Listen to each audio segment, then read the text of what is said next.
Well, first of all, it's great to be here in Belfast today. At the spending review and budget, we put significant investment into Northern Ireland and specifically in Belfast with the city deal, the growth deal, the £25 million that's going into Studio Ulster. So this government are committed to ensuring that as we grow the economy, all parts of the UK benefit, including here in Northern Ireland. And if you look at our industrial strategy, whether it is investment in defence or in our creative industries, Northern Ireland is a leader in those sectors, and so that's why today I'm spending time both with Thales, the defence company, but also here at Studio Ulster. In terms of the labour market data that came out today, there was some really positive news in there that employment since I became Chancellor last year is 384,000 higher, so 384,000 more jobs in the economy than there were just over a year ago when I came into office. And although the number of people who are unemployed increased slightly on the quarter, the number of people who are economically inactive actually fell by much more, I think 3 times more, than the increase in unemployment. So some of those people who have been out of the labour market, often for long periods of time, are actually getting into work, and that's really encouraging. But the most important figure today is that there are 384,000 more people in work than when I became Chancellor. Is there more to do? Absolutely there is. Everybody who can work should be in work, and as a government we're committed to helping more people back to work. There are huge opportunities in our economy. I'm seeing some of them today in creative industries and defence, but right across the UK there are big opportunities. There are still over 700,000 vacancies in the economy, so there are jobs out there. We need to do more to support people back into appropriate work for them. Good morning, Chancellor.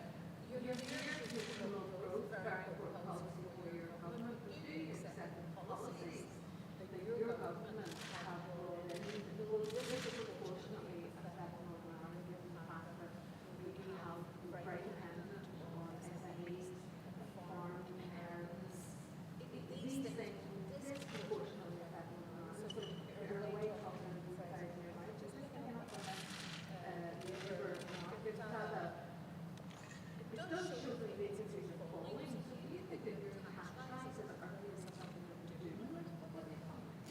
Well, first of all, there is huge opportunity here in Northern Ireland in some of the most exciting growth-rich sectors of the economy, particularly in defence and in creative industries. 9,000 people in Northern Ireland work in our defence sector. I'm visiting Thales today, who through UK Export Finance has won a contract to supply the Ukrainian government, the Ukrainian people, with the defence equipment they need to fight off Russia and Vladimir Putin.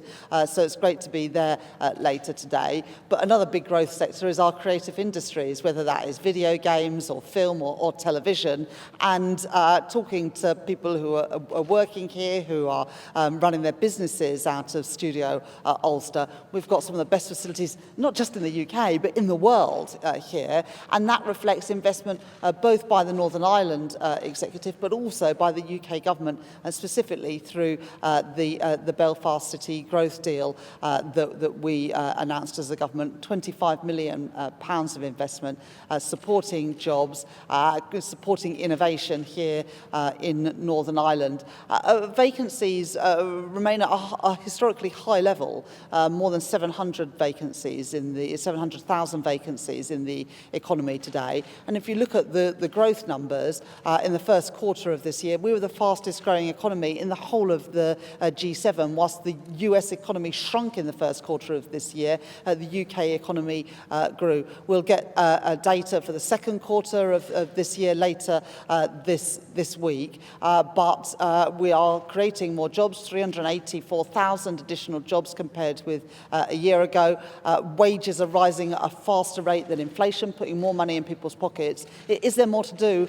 absolutely there is. I want people in all parts of the UK to feel the benefits of that job creation, of those new opportunities in sectors from defence to creative industries to life sciences and financial services. But there are good opportunities. We are fixing the mess that we inherited from the previous Conservative government. There's been 5 cuts in interest rates, taking money off of people's mortgages. There is more to do, but in the first year, we've managed to return stability to the economy. We're growing the economy and reducing costs, particularly mortgage costs for hard-pressed families.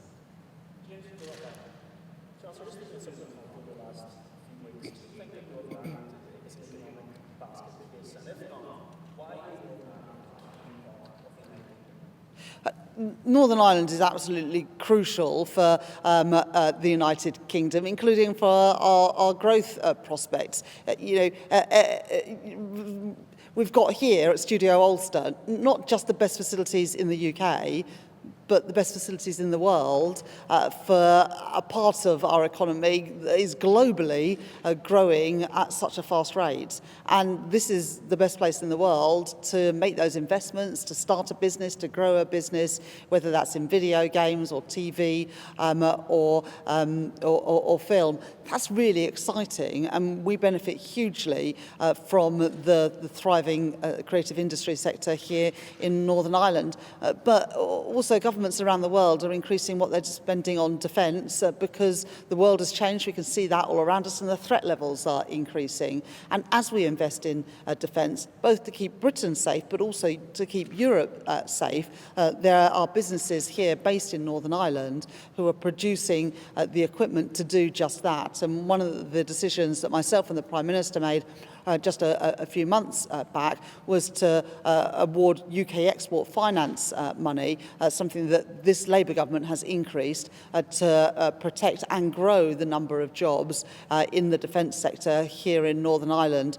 And as we step up that defence spending to 3% and then 3.5% of GDP in due course, that will mean more good jobs, paying decent wages here in Northern Ireland.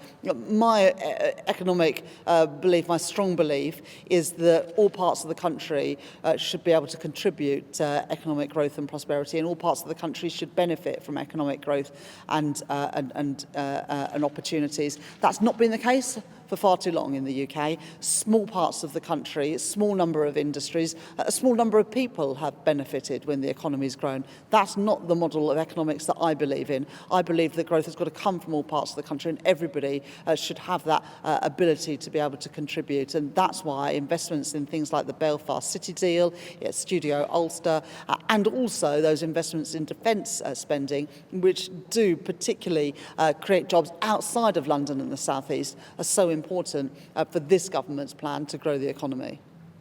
Belfast, I know you're introducing today with some storm ministers and now that we hear quite a lot about the economic challenges facing Northern Ireland and probably requests for more funding. What will be your message to the ministers about the economic situation here? Do you think the government should be doing more, for example, through revenue raising? So I believe that the future is bright for Northern Ireland when you have two governments working together in partnership. And that's what we have today. The UK government and the Northern Ireland Executive are working together to improve the lives, to improve public services, but also improve the prospects for jobs and growth and prosperity here in Northern Ireland. And facilities like this are invested in both by the Northern Ireland Executive, but also the UK government. That's a great example of two governments working together, and I want to enhance that both through the Treasury but through everything that we do as a government. We made the settlements for Northern Ireland at the spending review along with the settlements for Scotland and Wales just a couple of months ago. It's the biggest real-term settlement since the Good Friday Agreement, and we want to work together with the Northern Ireland Executive to make sure that money is well spent and delivers on the priorities of people in Northern Ireland. But I've had the opportunity to meet the First Minister and Deputy First Minister and Finance Minister now on a few occasions since I was appointed as Chancellor. I'll do that later again today. But there are strong, good relationships between our government, our UK government, and the Northern Ireland Executive here.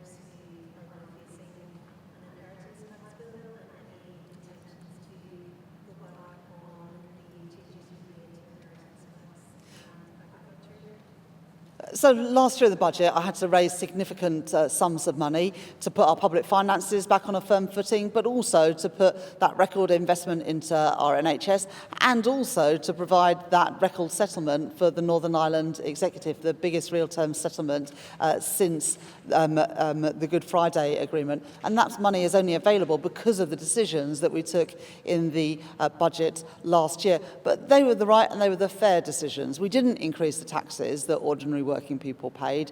Their national insurance, income tax, VAT, fuel duty did not go up in the way that the previous Tory government had in their plans. So protecting the incomes of ordinary working people. And since we came into office, real wages have been rising at a faster rate than inflation. And specifically on agricultural property relief, if you've got agricultural property worth less than £3 million and you own it jointly with a partner, you'll pay no inheritance tax when you pass that farm on. But I do believe that if you do have agricultural property worth more than £3 million, you should make a contribution. But the agricultural property relief, the inheritance tax on that, is half the rate that anybody else pays, at just 20%, and it's payable over 10 years, interest-free. So I do think that that gets the right balance. We needed to raise money to invest in public services, and if people disagree with those tax changes, they either need to admit that they're not willing to put the money into our public services and in that settlement for the Northern Ireland Executive, or that they would increase taxes elsewhere, for example, on ordinary working people. Those weren't my choices. I've made my choices, and I'm very happy to defend them. Hello, Chancellor. Just in February, your cabinet called the ban effectively prohibited the executive from dragging its feet around transformation of public services. Will you be bringing that same message to Stormcastle today? And if you are, will it be accompanied by a carrot or a stick? So my message is that we want to work together. The UK government, the Northern Ireland Executive have got a joint commitment to improve the lives for people here in Northern Ireland. We've made that record settlement at the spending review just a couple of months ago, 3-year settlement for day-to-day spending, a 5-year settlement for capital investment. And that means that the money that we need for our public services in Northern Ireland and across the UK is now available. Now we've got to spend that money wisely to get the best value for money for taxpayers. But we also need to grow the economy and create more good jobs, paying decent wages here in Northern Ireland. And that's why today I'm both at Studio Ulster, where new jobs are being created, where businesses are being supported in the creative industries, and later today at Thales, the defence firm that is manufacturing equipment, going straight to the front line in Ukraine and supporting jobs, creating jobs and more prosperity and good jobs paying decent wages here in Northern Ireland. So I see this as a partnership approach.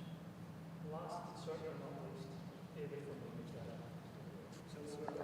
A recent report by the FSB said that 34% of businesses in Britain stopped selling to the firm because of compliance with the rules or framework. Surely that's trade diversion. When was the government going to act?